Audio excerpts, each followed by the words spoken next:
In the name of Allah, the most gracious, the most merciful. When a Muslim woman was praying, what did a dog do? Ladies and gentlemen, prayer is the pillar of faith. Hazrat Muhammad, peace be upon him, said, "Prayer is the comfort of my eyes." The first reckoning in the grave will be about prayer. In today's video, we will witness 3 miracles of prayer. When a Muslim was praying, what did an immoral woman do to him? Then what miracle of Allah occurred that shook the hearts of the viewers? Seeing the miracle of prayer, every eye overflowed with tears. Dear friends, some time ago, a video went viral worldwide that even forced disbelievers to say, "There is no God but Allah." This video is such that upon witnessing the power of Allah, you will also be compelled to say, "Glory be to Allah."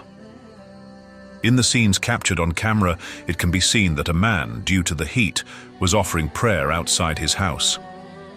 He was in the bowing position, ruku, when suddenly a stray dog came running toward him. Had it been anyone else, they might have left their prayer and fled. But observe the strength of this man's faith, how dangerous the bite of a stray dog can be. Yet he continued his prayer with concentration. Even as the dog sat in front of him, he felt no fear. He continued with his usual bowing and prostrations. This was the blessing of prayer. The dog came running toward him, stopped at his prayer mat, and it seemed as if an unseen power had restrained it. It became evident that whoever protects their prayer, the prayer in turn protects them. Those who regularly offer their prayers even today are spared from many hardships and difficulties. Prayer is such a command from Allah that is obligatory upon every Muslim. If someone cannot pray standing, they are instructed to pray sitting. If they cannot pray sitting, they are told to pray lying down. If they cannot do that either, they are permitted to pray through gestures. The Holy Prophet, peace be upon him, said, "The difference between a Muslim and a polytheist is prayer." For this reason, the Prophet, peace be upon him, emphasized prayer to the companions during his life and to the generations to come after them. Prayer was among the important wills and advices of the Holy Prophet, peace be upon him. That is why the companions, regardless of the circumstances, never neglected prayer. During a battle when Hazrat Ali Raziallahu Ta'ala Anhu was struck by an arrow, he instructed those removing the arrow, "Pull it out while I am praying. At that time I will not feel any pain as my full attention will be toward my prayer." Dear friends, these are the noble personalities whom we can only aspire to emulate. Before moving forward, if you haven't liked this video yet, please do so now and make sure to subscribe to our channel. Ladies and gentlemen, Indonesia is the largest country in terms of Muslim population, most of which consists of forests. A young Indonesian man came to a mosque in Jakarta and said, "While I was in prayer, standing on my prayer mat, I saw a snake passing over it. The snake came and sat at the spot where I was supposed to prostrate. I was standing in the position of qiyam, extending my recitation. I tried to focus on my prayer, but my conscience rebuked me, saying, 'You are neglecting your Lord because of an insignificant creature.' I closed my eyes and began prolonging my recitation, but the snake wouldn't move. Its gaze remained fixed on me, and its movement suggested it was about to attack. I began reciting loudly, and the snake started swaying. I was convinced that the snake, by Allah's command, would not harm me. I went into ruku, bowing, and as I bent, the snake retreated in fear. I became certain it might try to strike me when I prostrated. At that moment, my nafs, self, overcame me, and I broke my prayer to kill the snake. My conscience began to rebuke me. Was your faith in God so weak that you disregarded the etiquette of standing before Allah because of a snake? I then asked the mosque's imam, was my action correct?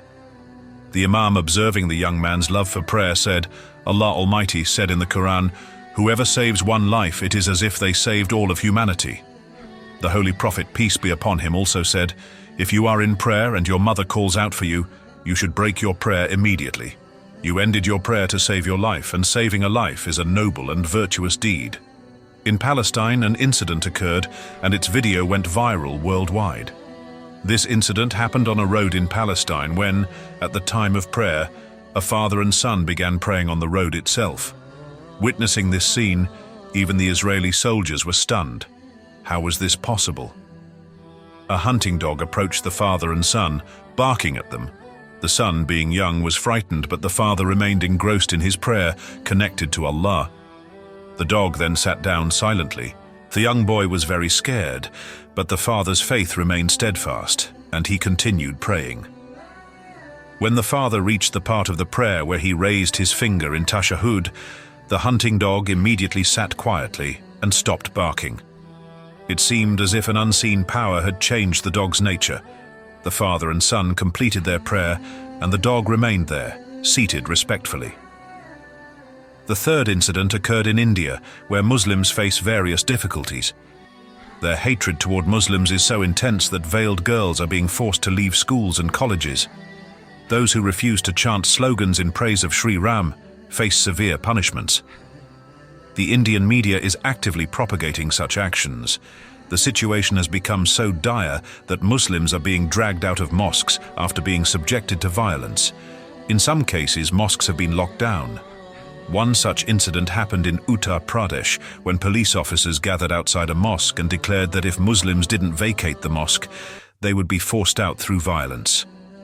At that moment, a lion appeared at the entrance of the mosque, and no one dared to move forward. This image went viral worldwide. Thousands witnessed this miracle and testified to it. While the congregational prayer was being performed inside, the lion remained seated at the mosque's entrance. The lion stayed there until the worshippers completed their prayer. The conclusion of this script emphasizes the miraculous power, significance, and protection associated with prayer, salah, in Islam. It highlights that prayer is not only a fundamental pillar of faith, but also a source of strength, guidance, and divine intervention for believers. Through the real-life incidents shared in the script, we learn that unwavering faith in Allah during challenging and fearful moments leads to extraordinary outcomes. The examples underline that prayer safeguards believers, inspires awe even in non-Muslims, and strengthens the connection between a person and their Creator. Ultimately, the script conveys that steadfastness in prayer brings immense blessings, divine help, and serves as a reminder of Allah's omnipotence. O Allah, Lord of all creation, the most merciful and the most compassionate, I turn to you in humility and devotion. Guide me to perform my prayers with sincerity, humility, and full submission to you. O Allah, make my heart attentive, my mind focused, and my soul at peace during every act of worship. O Allah, grant me the strength to pray on time, with devotion and proper understanding of its importance. Keep me steadfast in my prayers, and allow them to be a source of light in my life and the hereafter. Make my salah a means of forgiveness for my sins, a shield against wrongdoing, and a path to your eternal pleasure. O Allah, accept my prayers and all my acts of worship. Do not let me be among those who are heedless or neglectful in their prayers. Purify my heart from arrogance, hypocrisy, and distractions that take me away from you. Grant me a tongue that remembers you constantly, eyes that shed tears out of love and fear of you, and a heart that finds tranquility in your remembrance. O Allah, make my prayers a connection to you, a light in my grave, and a bridge to paradise. Allow me to establish prayer in my home, with my family, and in my community. Help me to inspire others to pray and to be a good example of devotion to you.